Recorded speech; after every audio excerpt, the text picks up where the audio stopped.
Mas, doutora Laura, antes de mais nada, muito obrigado pela sua participação. Já tem muitos amigos seus que eu já vi aqui na lista, Que bom! membros da diretoria do departamento, endocrinologistas, parceiros, aí o pessoal já está mandando o coraçãozinho, ó, doutora Carolina, professor Teixeira, Valquíria, está todo mundo entrando para acompanhar esse nosso bate-papo. Então, eu acho Ótimo! que a primeira coisa que a gente queria contar para o pessoal, porque muita gente não sabe ainda, né, é como foi a entrega do seu prêmio de liderança e pesquisa pelo Departamento de Tireoide. A gente queria que você falasse um pouquinho como é que foi aquela sensação de receber a notícia. Eu estava de olho na sua imagem naquela hora. Foi muito emocionante. Eu acho que a minha imagem refletiu, né? A emoção e a surpresa. O Sgarbi me enganou, ele me convocou para uma reunião de trabalho, como das várias que a gente tem feito, e aí quando eu entrei na reunião, estava todo mundo já me esperando, e o Sgarbi fez o anúncio do prêmio. Foi realmente algo inesperado e muito emocionante.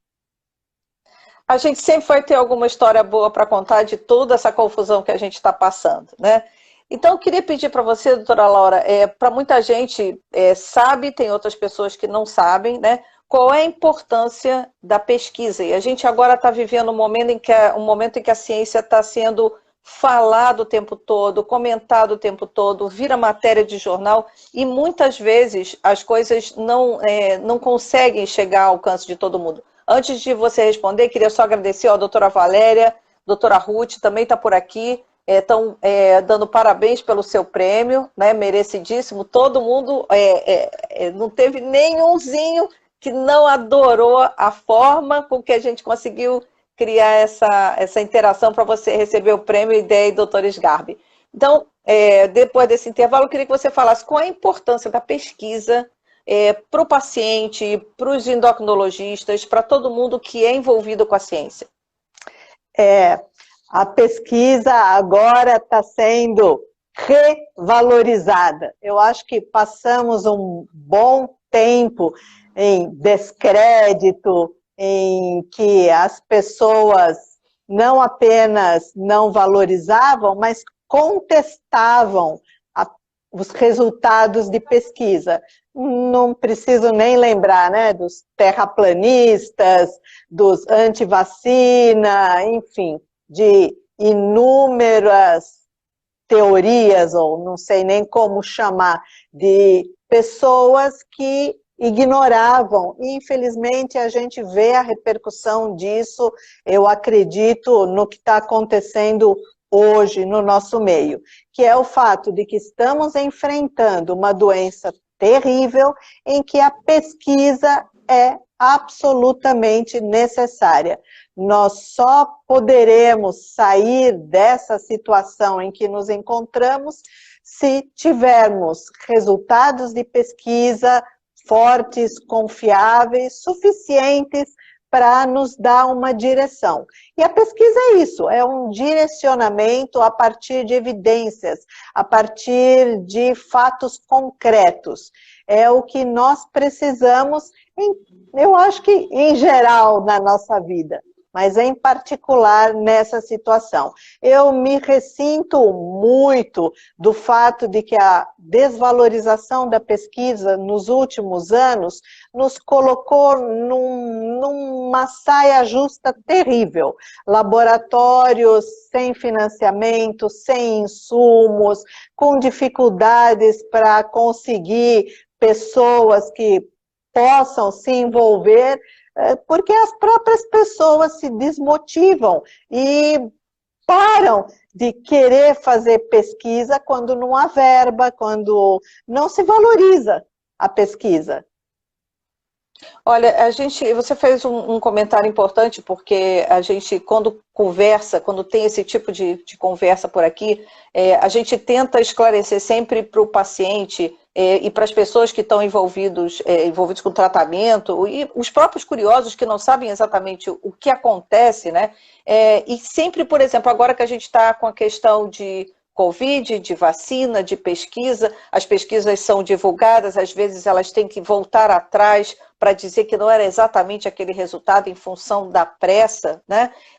Será que você pode, assim, dar um panorama para as pessoas sobre o tempo que é importante? Quanto tempo se leva para fazer uma pesquisa e quanto investimento é necessário para que essa pesquisa... Inclusive, a doutora Ruth está até comentando aqui sobre o fato de não ter investimento e, em compensação, ter tanta burocracia para conseguir que as pesquisas avancem aqui no país. Exatamente, Ruth. Nós estamos sentindo isso de maneira muito impactante nesse momento. Você veja que nós temos cérebros maravilhosos, indivíduos que participaram do sequenciamento do genoma do coronavírus e estão arduamente empenhados em encontrar a melhor terapêutica possível para essa doença, encontrar vacinas. E, no entanto, ficamos sem dinheiro para comprar ponteiras, para comprar coisas básicas, luvas de laboratório. Na verdade, nós acabamos tendo de doar na Unicamp as luvas que tínhamos no laboratório para o hospital poder atender os pacientes. Isso é uma situação terrível e ela aconteceu, em parte, pela desvalorização da pesquisa nos últimos anos. A pesquisa deixou de ser considerada importante e isso fez com que tivéssemos cada vez menos financiamento e, como a Ruth bem observou, a burocracia não diminuiu, pelo contrário, ela aumentou e o resultado é isso, corremos atrás do prejuízo. E aí, nesse caso, você acha que existe alguma coisa que seja possível ser feita? As pessoas precisam entender que não depende só de vocês, né? Como você colocou agora, toda essa burocracia, mas a cobrança de resultados é muito grande. Então, você tem duas situações diferentes, né? Exatamente. E voltando à sua observação anterior, nós estamos sendo, nesse momento, por causa da pressa em produzir resultados, inundados por muitas informações, por um monte de papers que ainda não foram revistos sequer pelos pares, e mesmo quando um paper é revisto pelo par, a gente sabe que mesmo assim a gente ainda tem que pensar muito antes de aceitá-lo como produtor de verdades. Veja-se o que aconteceu em relação à cloroquina e o famoso paper do Lancet, e isso faz com que a pesquisa fique ainda mais complicada. E, mais ainda, a gente tenha que se empenhar em fazer pesquisa séria, em pesquisa bem fundamentada e com calma, calma suficiente para não produzir resultados falsos. Doutora Laura, focando no tema principal, né, além da pesquisa ser relacionada à tireoide, a gente, na Semana Internacional da Tireoide, você acompanhou todas as lives que foram realizadas por aqui também, existe a preocupação muito grande dos pacientes com a mistura dessas duas situações, né? Enquanto as pesquisas estão acontecendo, enquanto as coisas estão andando a toque de caixa para serem resolvidas, as pessoas continuam com os problemas relacionados à tireoide, acompanhamento que elas precisam ter, né? Como é que a gente pode... A gente até acalmou um pouco a população, falando que algumas questões relacionadas à tireoide até poderiam esperar um pouquinho até toda essa pandemia passar, né? Se você puder dar mais uma orientação, porque a gente sempre gosta de dar uma acalmada um pouquinho na ansiedade das pessoas, porque a gente já está com ansiedade suficiente na nossa rotina, que mudou completamente, e quem tem problemas na tireoide, ainda, se a gente puder acalmar um pouquinho mais, a gente sempre faz isso, se você puder explicar para eles. Então, Cris, é importante falar para os pacientes que têm problemas de tireoide que esses problemas não os tornam mais suscetíveis a pegar um coronavírus ou a ter infecções. Aliás, o departamento publicou no seu site orientações para todas as situações que podem causar preocupação. Mas, basicamente, o indivíduo que está bem controlado dos seus problemas tireoidianos não tem uma maior suscetibilidade, um maior risco ou maiores problemas em relação ao coronavírus. No caso de tumores de tireoide, quando é um tumor agressivo, que está diminuindo a imunidade, isso não acontece só com a tireoide, acontece em todas as situações. Aí a gente já tem de pesar na balança aquilo que é mais arriscado, tomar uma conduta, por exemplo, realizar uma cirurgia ou esperar essa loucura da pandemia passar. Em relação à sua área de pesquisa, né, existem algumas coisas recentes que a gente possa compartilhar, que estão sendo feitas na área de tireoide, ou estão em fase de estudo, ou algum resultado que a gente possa contar, né, porque a gente sabe que algumas coisas de pesquisa científica precisam estar guardadinhas até que as coisas se concretizem, para não dar falsas esperanças ou até alarmar alguma situação. Tem alguma que você possa dividir com a gente? Olha, tem várias coisas muito interessantes. Como vivemos em época de vírus, eu vou citar uma linha de pesquisa que tem produzido resultados muito interessantes, ligando as doenças de tireoide à infecção por herpes vírus. Então, a gente está cada vez mais sabendo de uma série de patologias que estão associadas ou mesmo que são causadas por vírus.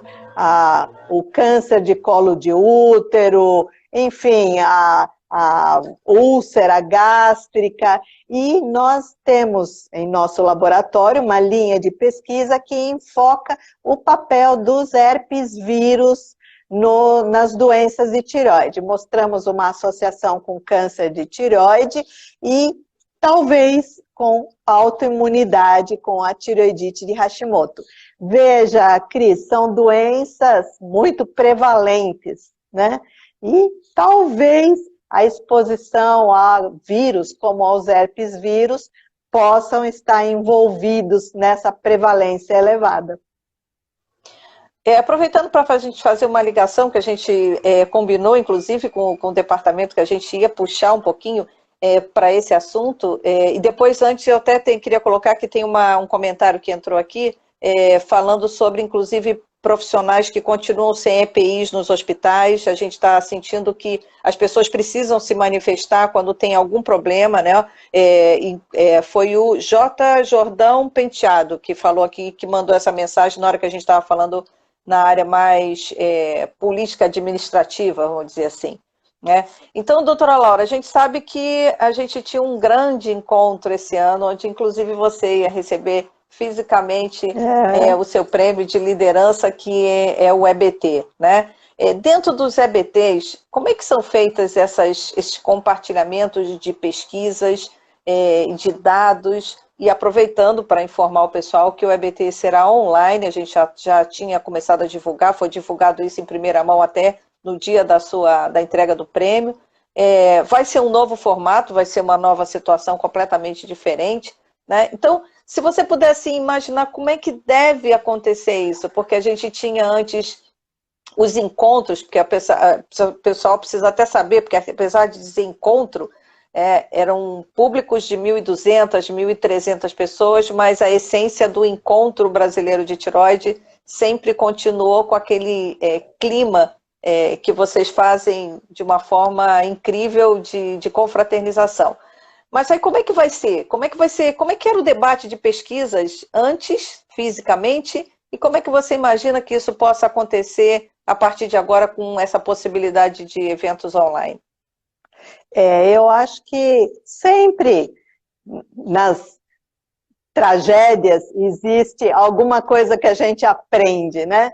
E talvez o que a gente mais esteja aprendendo é sobre formas de comunicação. O Encontro Brasileiro de Tireoide sempre focou na pesquisa, nos indivíduos jovens, naquilo que se produz nos centros e nos serviços brasileiros. E nós vamos manter esse enfoque. Então, todo mundo que mandou trabalho para o Congresso vai ter oportunidade de mostrar os seus resultados e de discuti-los.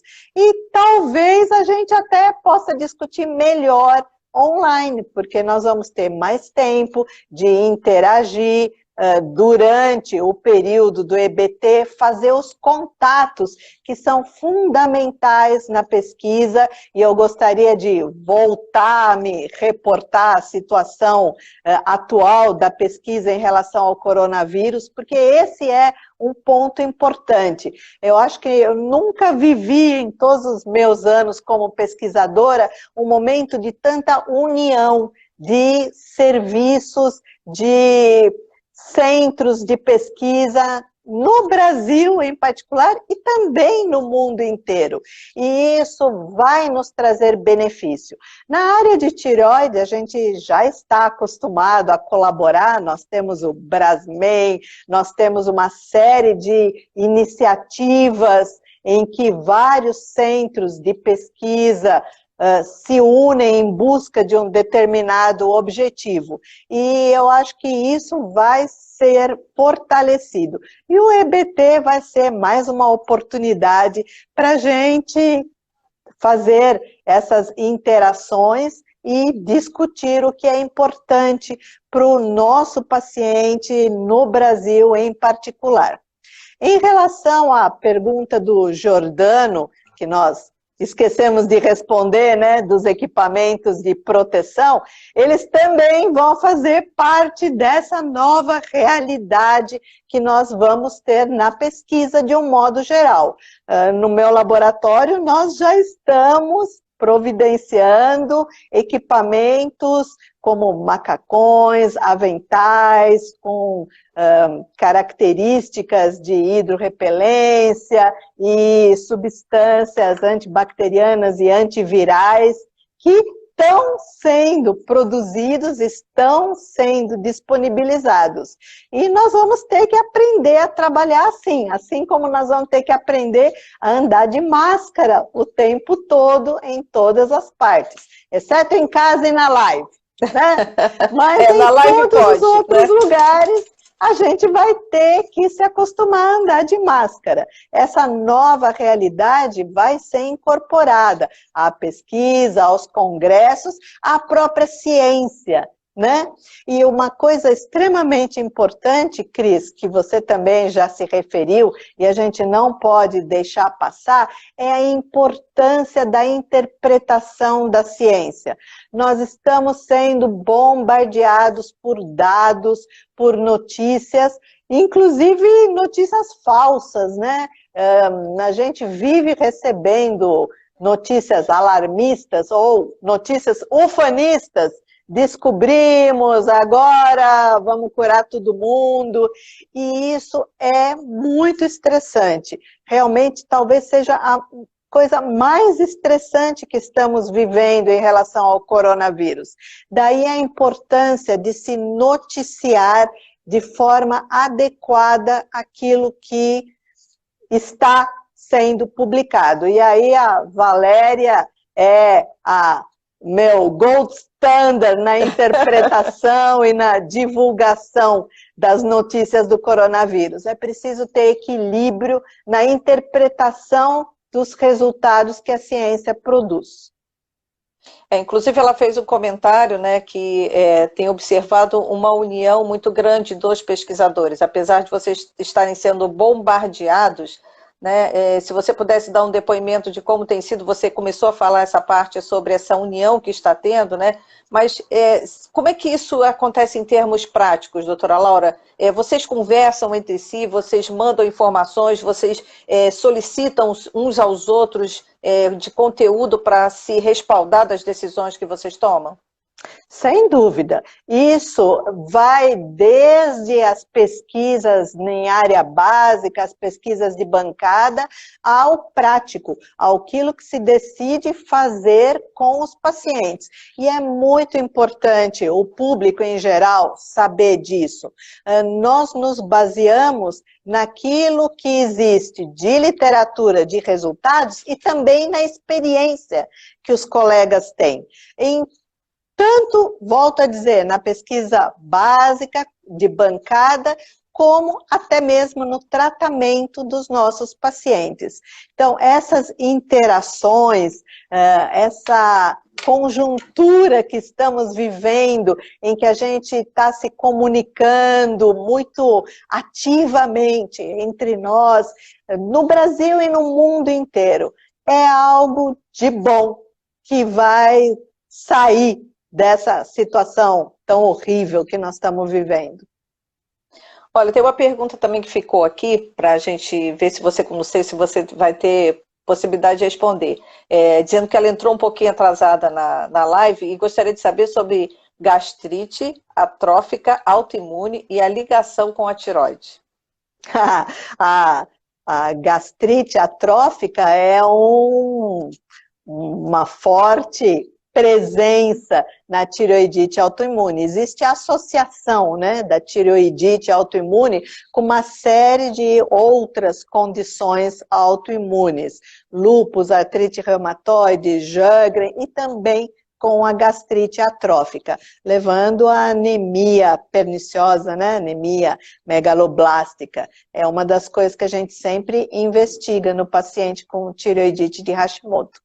A presença de anticorpos associados, como, por exemplo, contra as células parietais gástricas.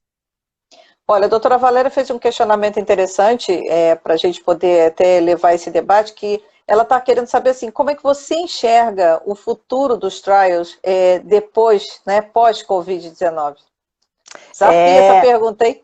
Então, eu estou otimista, sabe? Eu acho que o recovery e no Brasil, coalizão Covid, estão sendo muito interessantes. Nós estamos trabalhando juntos e para a ciência, trabalhar junto é fundamental. Eu tive uma experiência muitos anos atrás no projeto Transcriptoma da FAPESP, né? Quando ainda era trabalhoso e difícil decifrar o genoma humano.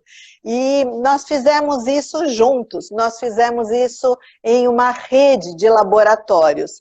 Isso não posso dizer que se perdeu, mas esfriou um pouco. E como eu comentei no início, a pesquisa foi desacreditada e se diminuiu muito o incentivo, principalmente econômico, à pesquisa, de forma que esfriou esse contato, que agora renasce muito forte, na minha opinião.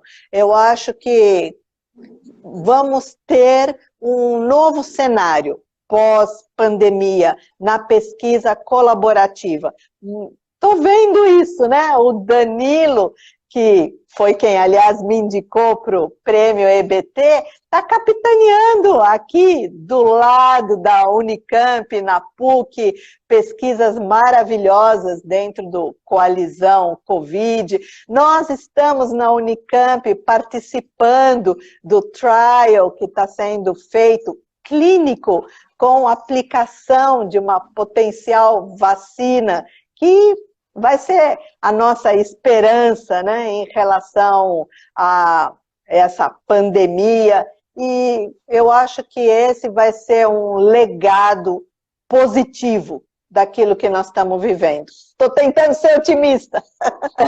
Mas temos que ser, temos que ser. Olha, a doutora Ruth está fazendo um questionamento também interessante, que ela perguntou se, por causa da pandemia, por causa das pesquisas voltadas mais para o Covid, se as outras pesquisas elas deram uma estabilizada, se elas deram uma parada de uma forma geral, né? E o que pode representar essa lentidão em outras áreas? Isso é sério, Ruth, você tem toda a razão. A gente já estava sem dinheiro, nós já estávamos sofrendo porque muitas pesquisas simplesmente não conseguem ter financiamento. Aliás, eu tive uma experiência recente com uma pesquisa, inclusive, com o coronavírus, que nós submetemos e que foi considerada muito boa, muito elogiada, mas não havia dinheiro para fundar, né, para que ela pudesse ser desenvolvida. Isso é muito desanimador, principalmente para os jovens, né, para aqueles que estão começando e que estão desenvolvendo uma iniciação científica, um mestrado, ou até mesmo doutorado. Além do fato de que nós já sofríamos por falta de bolsas para esses alunos, sofremos também por falta de fundos para a realização dessas pesquisas. E com o coronavírus, eu imagino que grande parte do pouco dinheiro que existia para a pesquisa está sendo direcionado para pesquisas relacionadas ao coronavírus. Portanto, tempos difíceis em relação às pesquisas da tireoide. Esse é o meu sentimento. Doutora Laura, a gente sabe que o Departamento de Tireoide sempre incentivou trabalhos e pesquisas, né, e com premiações para poder o pessoal desenvolver essas pesquisas. Eles inscreviam, né, esses projetos, há essa seleção desses projetos, e o próprio departamento incentiva. Muita gente não sabe desse tipo de ação que o Departamento de Tireoide faz. Você podia explicar um pouquinho para o pessoal, porque inclusive você foi presidente do departamento, foi presidente do EBT, né? Já passou todas as etapas, doutora Laura. Você tem uma enorme experiência para dividir com a gente. E fui uma das grandes incentivadoras de se dar esse tipo de incentivo para os nossos jovens pesquisadores. E cada vez mais valioso. Eu acho que atualmente é um dos poucos incentivos disponíveis para pesquisas em tireoide. Então, o departamento de tireoide, jovens, vocês que estão me ouvindo, entrem no nosso site, vejam as regras, são regras muito sérias e nós temos a possibilidade de financiar a sua pesquisa. Sempre anunciamos os ganhadores desses financiamentos durante o Encontro Brasileiro de Tireoide. Provavelmente vão fazer isso de novo. E aquilo que nós mais prezamos no Departamento de Tireoide é esse olhar para o indivíduo jovem, para aquele que está começando, para aquele que se debate com a burocracia e com as dificuldades para realizar a pesquisa séria. Isso é um dos pontos fortes, é um dos orgulhos do nosso departamento de tireoide. E da SBEM, né, de maneira geral. Inclusive, existe uma coisa bem interessante, que é o compromisso não só do apoio, mas depois de toda a prestação de contas do resultado daquela pesquisa no evento seguinte, né? Claro que sim. Tudo com contas na pontinha do lápis e o resultado é apresentado formalmente em uma apresentação oral, em que ela é bem avaliada. E é claro que nós esperamos que todas as pesquisas que contam com o apoio do Departamento de Tireoide sejam publicadas em revistas de bom impacto. Olha, doutora Laura, entrou uma pergunta aqui grande, né, da Bárbara, pelo que a gente está vendo aqui, é a paciente, porque o pessoal gosta de acompanhar. Olha, anti-TPO, deixa eu ver se eu consigo pegar aqui a pergunta. Anti-TPO, porém T3, T4 e TSH normais, teve um leve aumento da glândula. Antes de você responder, deixa eu dar uma explicação também que acho que você poderia completar. E que a gente volta e meia recebe mensagens no departamento com uma série de dúvidas dos pacientes. E algumas dúvidas, elas não podem ser respondidas tão detalhadamente num bate-papo como esse. né? Uma coisa é o jornalista que está perguntando, né? Que às vezes o pessoal tem dúvida, não acredita. Então, explica para o pessoal por que é importante, em alguns momentos, não adianta você só ler o exame, ler o resultado do exame, para conseguir uma opinião, e inclusive não é permitido pelo Conselho Federal de Medicina, mas a gente sempre orienta da melhor forma possível. A gente sempre procura ajudar as pessoas, né, Cris? Aliás, eu gostaria de aproveitar para divulgar a iniciativa da ISBEM em relação à telemedicina, que se transformou em mais uma das realidades que o coronavírus impulsionou, né? Então, nós podemos ajudar de várias formas os pacientes através de consultas virtuais. Mas nada substitui o pessoal, o bate-papo tete a tete e o exame físico é extremamente importante. Então, em tempos de coronavírus, a telemedicina ganha um aspecto especialmente importante e nós estamos fazendo telemedicina, nos colocamos à disposição para dirimir dúvidas, esclarecer as pessoas, conversar com os nossos pacientes. A gente entende a ansiedade, muita gente precisa de orientação. O coronavírus não impede você de ter outras doenças, né? E essas doenças estão acontecendo. Então, é necessária a telemedicina, a gente está fazendo. Mas, às vezes, precisamos botar a mão. Precisamos examinar o paciente. E isso é um aspecto que não pode ser substituído. Então, olha, a todos vocês que estão com dúvidas sobre as suas doenças, procurem um endocrinologista. Doutora Laura, chegando uma pergunta e um comentário na sequência que eu acredito que sejam conhecidos pela informação aqui, né? Um perguntou e o outro falou, ótima pergunta. Anemia perniciosa é fator de risco para a Covid-19? Boa pergunta. Tenho de pensar no que é que a anemia perniciosa pode influenciar. Provavelmente possa influenciar, sim, no risco do coronavírus por causa de problemas de imunidade associados. Mas eu não conheço nenhum trabalho na literatura que tenha olhado especificamente para risco de infecção por coronavírus em indivíduos com anemia perniciosa. A Valéria, que sabe de toda a literatura de coronavírus, viu alguma Responde coisa, aí, doutora Valéria? Eu acho que Valéria. Não conheço, pelo menos não li nada a respeito. Uma coisa importante para a gente falar, enquanto a Valéria aí responde, é que tem muita informação na literatura, né, Cris? E com essa avalanche de papers, de trabalhos sendo publicados ainda antes de serem revistos pelos pares, fica muito difícil saber em que nós podemos acreditar.